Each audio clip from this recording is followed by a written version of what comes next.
There. Who's hurting you, you silly girl? What you take me for? I'm a Bible elf. I never spoke a word. Shut up. Do I look like a policeman? He made everything appear effortless. Well, he's got a magic, and that magic never went away. We have a problem. He was a wonderful, very edgy actor. It's a little like a thoroughbred racehorse. Gonna run, he's gonna win. But he's dancing around and kicking the stall before him.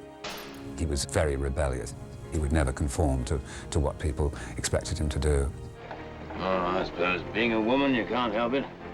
Can't help what? Making a fool of yourself. Every moment of his life was a performance, and every performance was a work of art. But while he gave the world dozens of indelible screen characters, Rex Harrison's private life was often a tumultuous drama, one that rivaled any of the tales he brought to the stage and screen.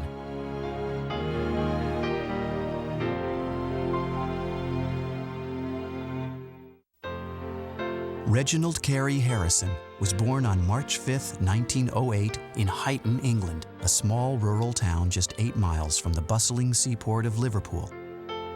He was the third and youngest child of William Harrison, a handsome, flirtatious man who provided a good living but preferred socializing to hard work.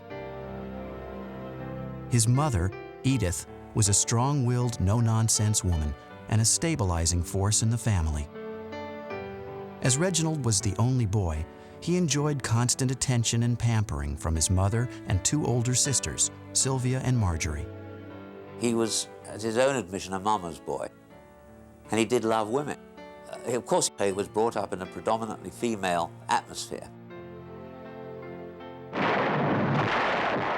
In 1914, Great Britain was thrust into Europe's war to end all wars, and Reginald's life changed dramatically. The family moved to the industrial town of Sheffield, where his father took a job in an armory to help serve the war effort. But life in Sheffield was difficult for Reginald. The fields and trees of his hometown of Huyton had been replaced by gray streets and factories, leaving little to distract the 6-year-old from the bombing raids that often shook the working-class city.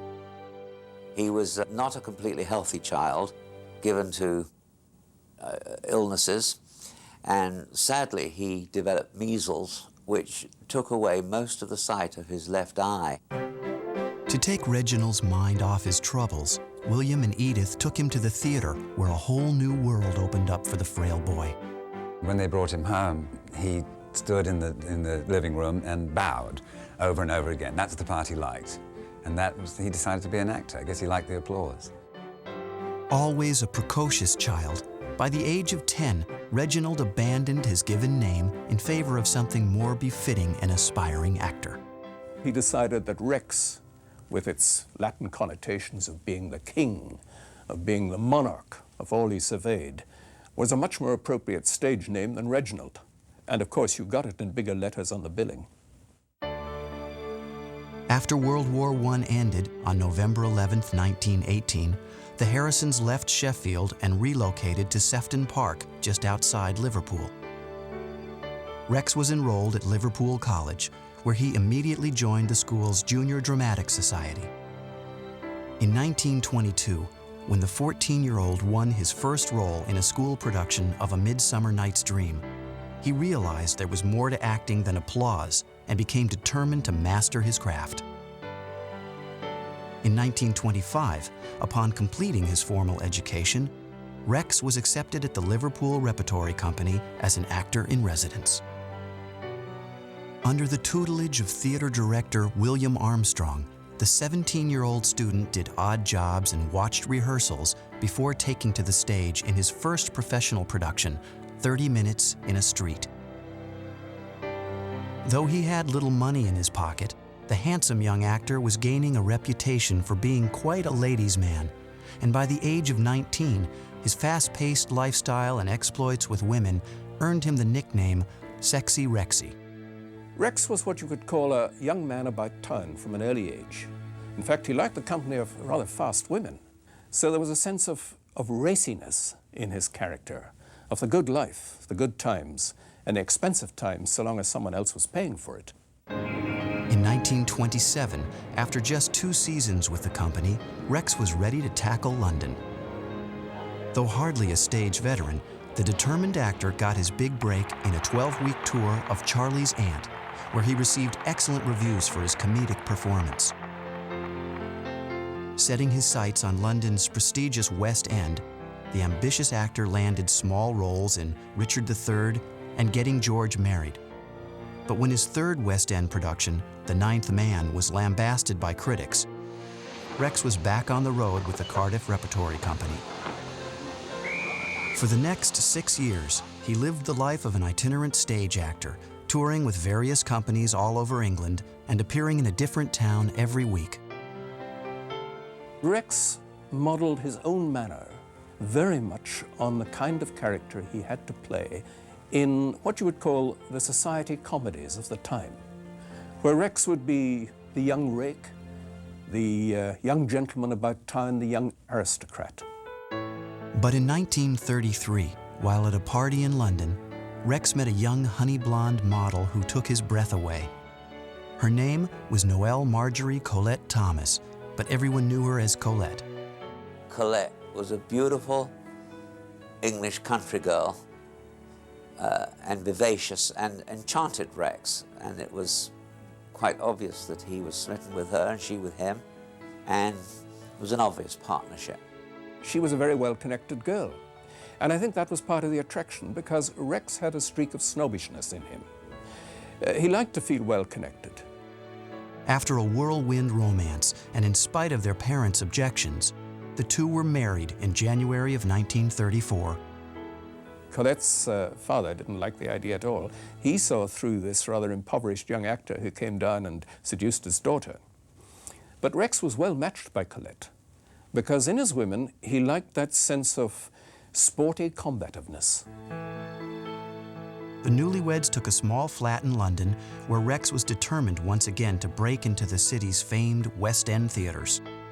Years of touring had seasoned the confident 26-year-old into a fine comedic actor, and he quickly won small parts in various London productions.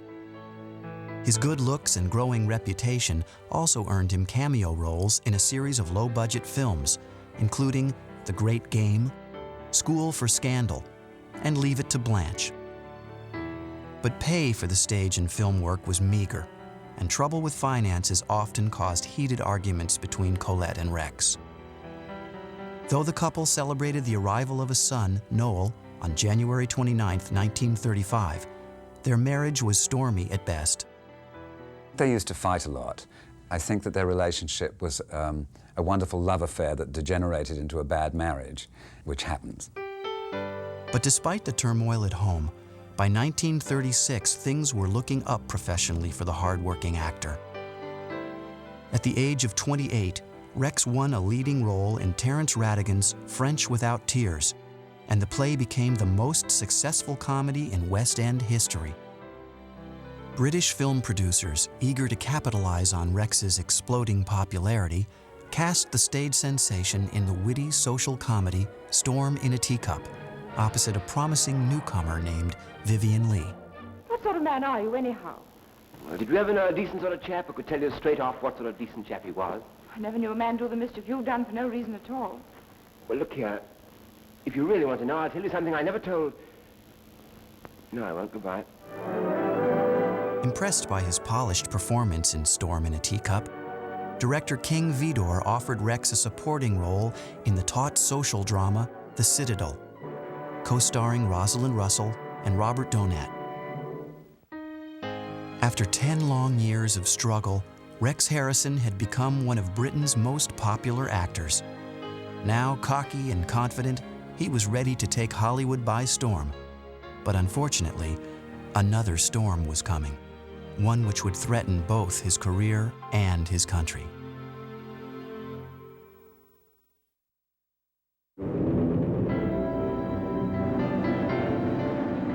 On September 3, 1939, Great Britain was thrust into World War II, and for the second time in his life, Rex Harrison found his country under attack.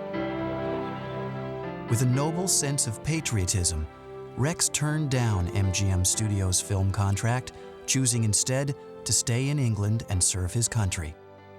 Rex tried to enlist and was turned down because of his poor eyesight. So for some time, he continued his theater and his film career, except that the war disrupted both. By the end of 1939, when German bombing raids had closed or destroyed theaters all over London, Rex joined other West End actors and began touring the provinces. At the age of 31, Harrison was performing in the same theaters where his career had begun, but this time, he was a star. With his wife Colette working for the Red Cross and his son safely tucked away with his in-laws, Rex was living the life of a single man once again. He soon met an attractive 25-year-old German actress named Lily Palmer, with whom he had much in common. She was a remarkably gifted person in many spheres. She was a wonderful actress, she was a very accomplished novelist, she was a remarkable painter. In 1940, after a troubled 5-year marriage, Rex separated from Colette and set up house with Lily, envisioning a life shared both personally and professionally in the manner of such legendary thespian couples as Alfred Lunt and Lynn Fontanne and Laurence Olivier and Vivien Leigh. Once settled in their Chelsea home, Rex began work on the film adaptation of George Bernard Shaw's successful play Major Barbara, opposite the illustrious British actress Wendy Hiller. During the film's production, the actor had the opportunity to meet the legendary playwright when Shaw visited the set on his 84th birthday. When Major Barbara was being filmed, Rex had a big drum in front of him which he had to bang. Shaw said, "I would like to show you how I think the drums should be banged." And Rex took direction from Mr. Shaw, maybe better than from anyone else. Although Shaw considered Rex the premier interpreter of his work, the movie opened to mixed critical reaction and suffered from unfavorable comparisons to Shaw's Pygmalion, starring Leslie Howard and Wendy Hiller, which had been released a year earlier. During this same time, the accomplished actor toured England performing in numerous plays. He also appeared in a series of films designed to boost public morale, including the enormously popular spy thriller Night Train to Munich, starring Margaret Lockwood. Lovely lady in distress meets a gentleman of many identities on a non-stop thrill trip. And what thrills it gives you. Are you just going to sit there and do nothing? Now, please, don't mix. Don't you realize what this means? Yes, I do. But he has a gun and I haven't, and he's got a couple of reserves next door. Who'd you take before, Bulldog Drummond? England's entertainment industry had reached its lowest point during World War II, but Rex managed to continue working in both film and theater. He hadn't given up on his desire to serve in the military. In 1942, after appealing to the Royal Air Force Board, Rex was accepted into the RAF Voluntary Reserve. Guiding the planes back, issuing instantaneous commands, making split-second decisions, making sure he was continually obeyed. This reinforced Rex's own arrogant character. Brimming with confidence and pride, the 35-year-old actor decided to make things more permanent with Lily, and on January 25, 1943, the two were wed. For the next 2 years, Rex and Lily enjoyed their new life together amidst the air raids, blackouts, and food rationing of the continuing war. And on February 19, 1944, the couple celebrated the birth of a son, Cary Alfred. Ironically, my mother says he was happier during those years when he was going off to serve on bitterly cold nights in the RAF than at any other time in his life. That same year, his tour of duty completed, Rex was honorably discharged from military service and returned to making films for the war-weary nation. Rex and Lily made their first film together, The Rake's Progress, and audiences and critics alike applauded Rex's seductively rakish performance, as well as the obvious screen chemistry between husband and wife. Rex and Lily were offered contracts. Rex by 20th Century Fox and Lily by Warner Brothers, if they would go over to Hollywood and make movies there. Leaving their infant son behind with Lily's parents, the couple boarded the Queen Mary and made their way to America in 1945, along with a ship full of returning GIs. The refined British actor had accepted a 7-year contract with 20th Century Fox, and his meager officer's pay was replaced with a royal salary of $4,500 a week.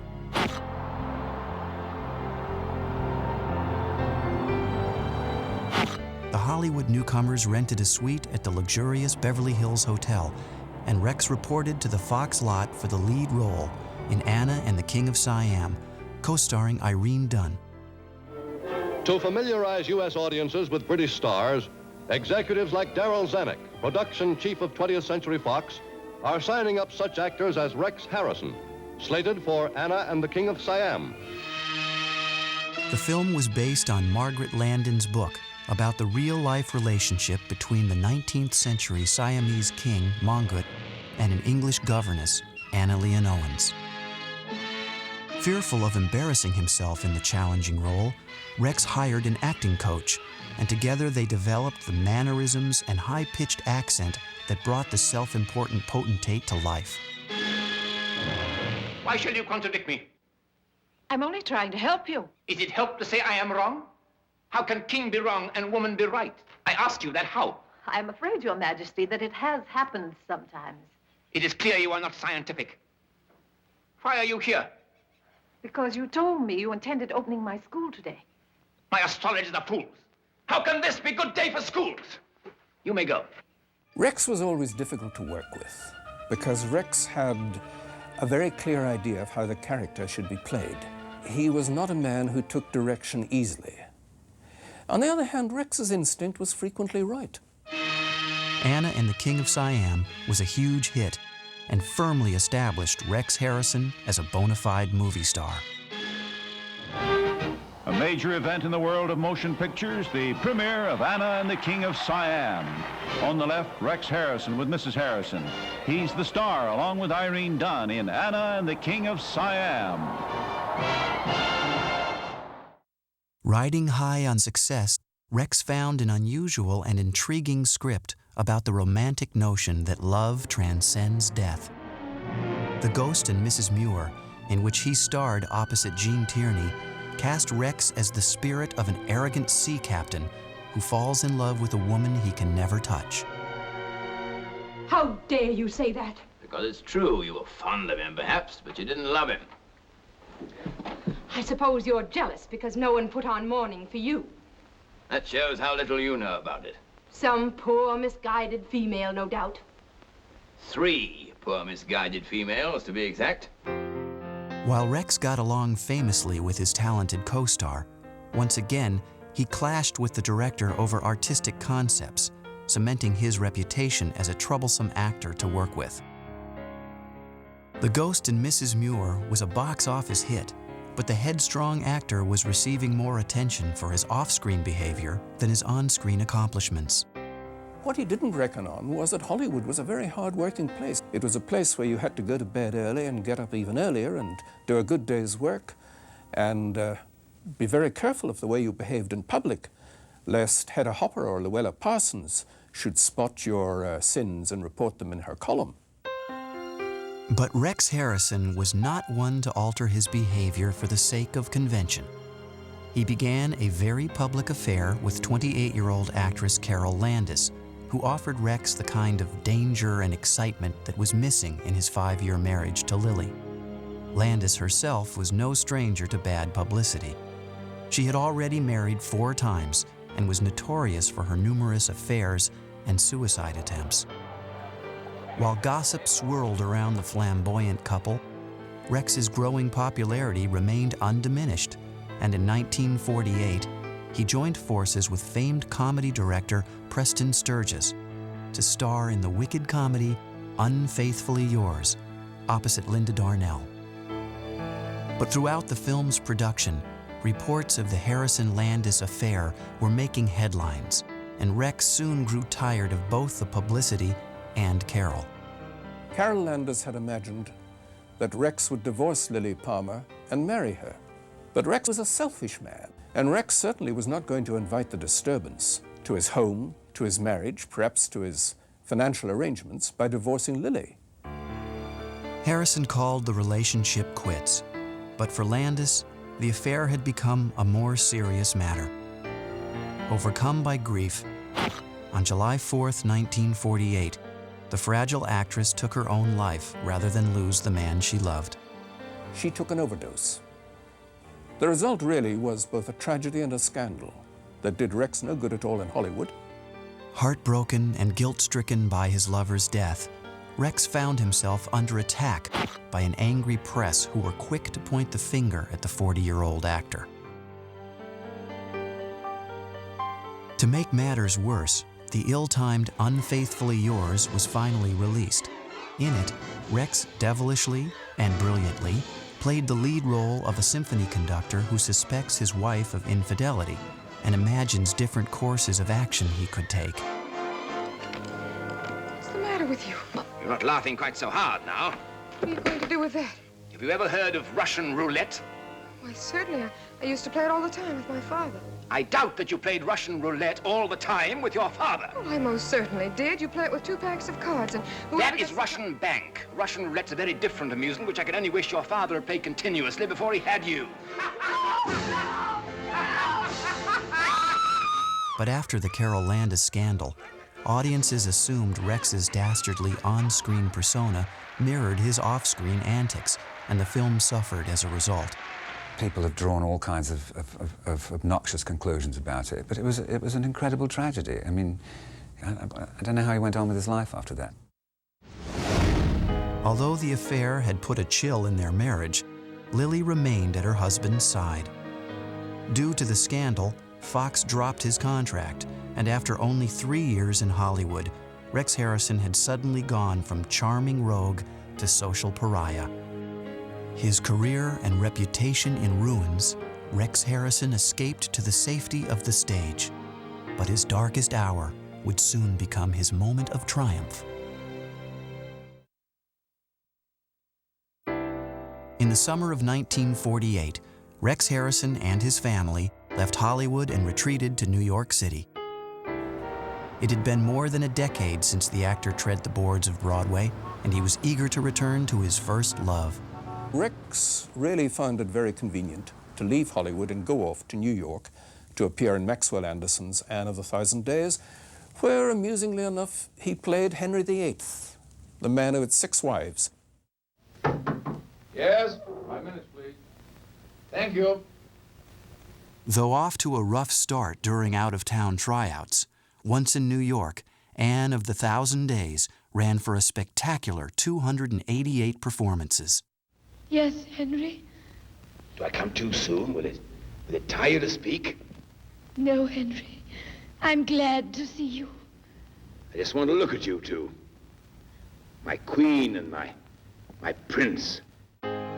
Harrison's peers lauded his performance, and critics sung his praises. But for Rex, the true sign that he had redeemed himself as an actor was when he was awarded Broadway's most prestigious honor, the Tony, for Best Leading Actor of 1949. Broadway work continued, and in 1950, Rex and Lily appeared together in Bell, Book and Candle, and even returned to Hollywood the following year to star in The Four-Poster, a light-spirited bedroom farce about manners and morals. What's that? It's a bed. I can see that. Built for a lifetime, guaranteed. We can pass it on to our children. Our who? After 7 years of marriage, Rex and Lily were finally on the cusp of joining the ranks of Lunt and Fontanne. But ironically, Rex chafed at the idea of a mate with a career on par with his own. Working together had only magnified the differences between the two actors. Once again, Rex was feeling restless. In 1954, While making the British film The Constant Husband, a romantic comedy about a man with 6 wives, 46-year-old Rex fell madly in love with his 26-year-old co-star, the luminous and irrepressible Kay Kendall. No one could possibly blame anyone for falling in love with Katie. There's a line of William Blake's that says, "Exuberance is beauty," and that was Katie. After 11 years of marriage, Rex and Lily separated, although they continued to work together while he carried on a tempestuous affair with Kay. But in 1955, Rex received an offer to star in a Broadway musical, one that would forever change his life and his career. Based on George Bernard Shaw's play Pygmalion, My Fair Lady told the story of a British elocutionist who transforms a Cockney flower girl into a lady. Rex got the offer of his life that really established him as one of those stars people never forget. Playing Professor Higgins with his tweed hat on and his English aristocratic airs and that wonderful tongue that could tongue lash people as well as caress them was very much to Rex's liking. He loved Shaw's plays, so he loved the idea of playing Higgins. One of the things that he's responsible for in My Fair Lady is keeping so much of the original text in, because he fought for it. And I believe that's one of the things that made it as great as it is. With music by Alan J. Lerner and Frederick Lowe, and co-starring the lovely and talented Julie Andrews, My Fair Lady opened at the Mark Hellinger Theater on March 15, 1956, and was a smashing success. Rex Harrison as Professor Higgins, Julie Andrews as Eliza Doolittle, and cheered to the rafters. After running for a year and a half to standing room only audiences, Rex took home his 2nd Tony Award, and at the age of 48, he became the reigning king of Broadway. There's no escaping the fact that for him it was the one in a million, where everything comes together for an actor. He was both a matinee idol and a light comedian, and also an actor of some gravity and subtlety. And it was so perfect for him. After the success of My Fair Lady, Kay and Rex moved into a charming seafront cottage on the Long Island shore, where they reveled in the company of old money socialites and indulged in a reckless, playful lifestyle.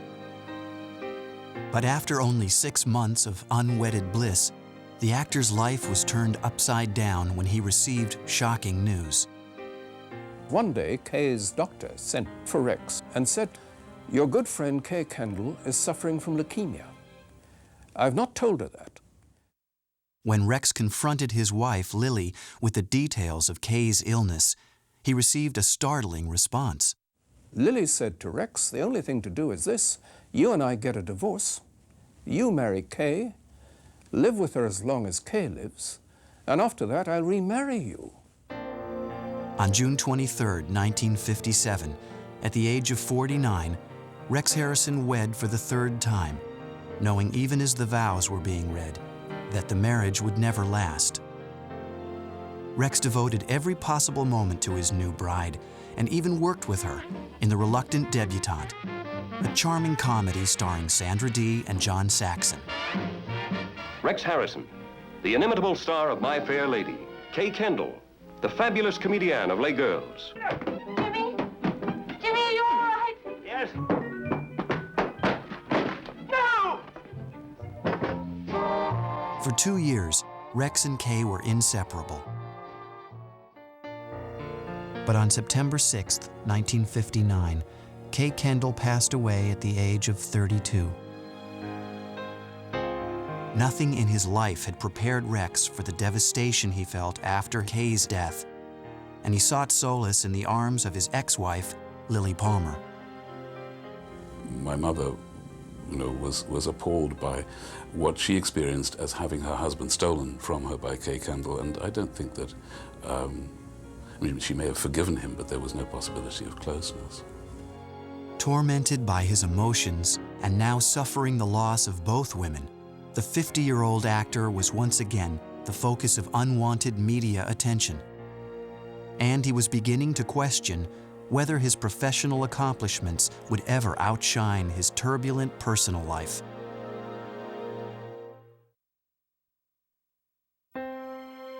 In 1960, Rex Harrison was without a woman by his side for the first time in his life. Returning to his native England, he put aside his dapper image and accepted a standard actor's salary at the Royal Court Theatre to star in Chekhov's Platonov. The play was a great success, and Rex won the Evening Standard Award for Best Actor, as well as the heart of his leading lady, a 33-year-old Welsh actress named Rachel Roberts, whom he married on March 21, 1962. That same year, Rex was approached by 20th Century Fox for a leading role in their big-screen extravaganza, Cleopatra, and he signed on to play Julius Caesar. But when Rex flew to Rome to join the production, the eyes of the world were already trained on the scandalous extramarital affair between his co-stars, Elizabeth Taylor and Richard Burton. To make matters worse, the film was seriously over budget and over schedule. But Rex Harrison managed to turn in an impressive and powerful performance. The smoke of burning Roman dead is just as black, and the stink no less. It was Pompey, not I, who wanted it so. Cleopatra turned out to be the most expensive film ever made. And although it took in a then staggering $24 million at the box office, it was still considered a financial failure. Nevertheless, Rex Harrison would be nominated for an Academy Award as the year's Best Actor. And although the award went to Sidney Poitier, Rex was enjoying his hard-earned reputation as one of Hollywood's most respected and bankable stars.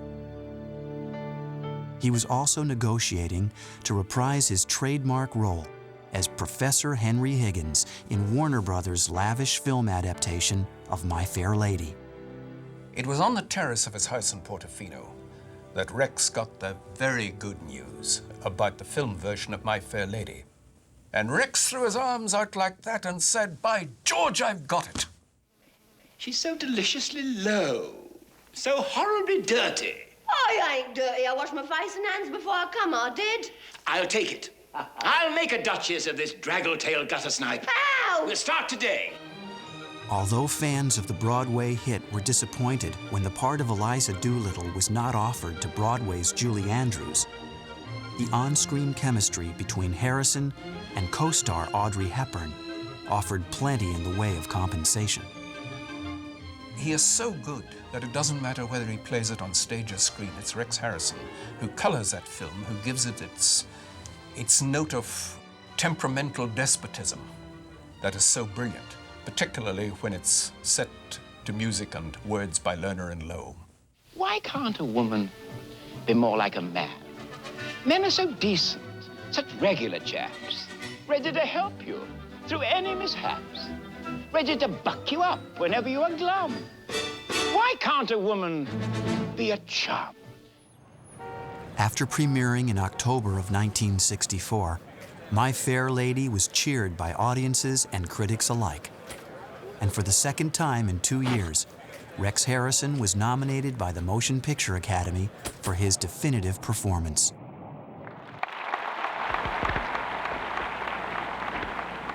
Rex Harrison. Hold it up.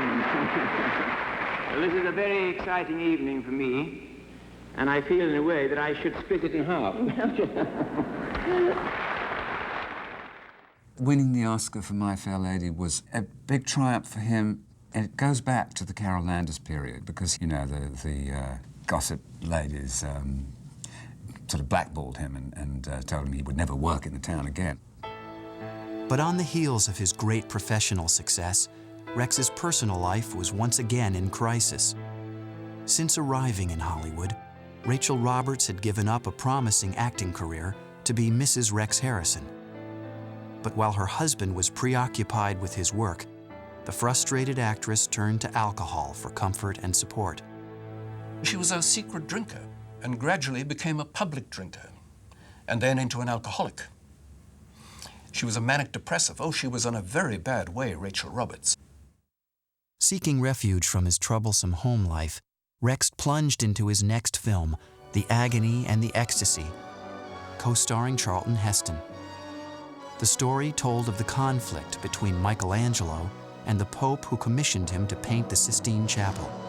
It also featured Rex in one of his strongest screen performances. I will not obey you! Will not! Did I hear you correctly? Will not? Yes. I'll destroy it first, with my own hands. The best thing in The Agony and the Ecstasy is the confrontations between the Pope and Michelangelo, and the odd confrontational chemistry between us was crucial to the film. I don't think Olivier could have been better. But when the film's box office returns paled in comparison to the staggering revenues of Fox's The Sound of Music, Rex was quickly cast in a family-friendly musical entitled Dr. Dolittle. Playing a veterinarian who could literally talk to animals, Rex had to contend with a menagerie of co-stars. Rex Harrison talks about Dr. Dolittle. First film in which a human being, myself, actually talks to animals. I feel it'll be a film which all the family, including the animals, are going to want to see. Including you, Chi-Chi, aren't you? Chi-Chi? Yes. But although Dr. Dolittle went on to win 2 Academy Awards in 1967, the $17 million production proved to be a dismal financial failure. But much worse for Rex was the fact that his wife Rachel's condition had worsened. In hopes that the work and companionship would alleviate Rachel's deepening depression, Rex agreed to co-star with his wife in A Flea in Her Ear. Are you feeling quite well? Where are you going, my little tomato? God knows. Let's go and have a drink. See the can-can girls wiggling their bottoms. Have a little squeeze under the table. What are you talking about? You know what I'm talking about. But in 1969, Rex was pessimistic about his wife's deteriorating mental state and finally realized that he could no longer help her. Inevitably, their rocky 7-year marriage came crashing to an end. Rex Harrison had lived life to the limit, and his constant womanizing and love of life's finer things had left him alone and kept him from his one true love, the stage. But as the aging star faced the final act of his life, he still searched for applause and one final bow.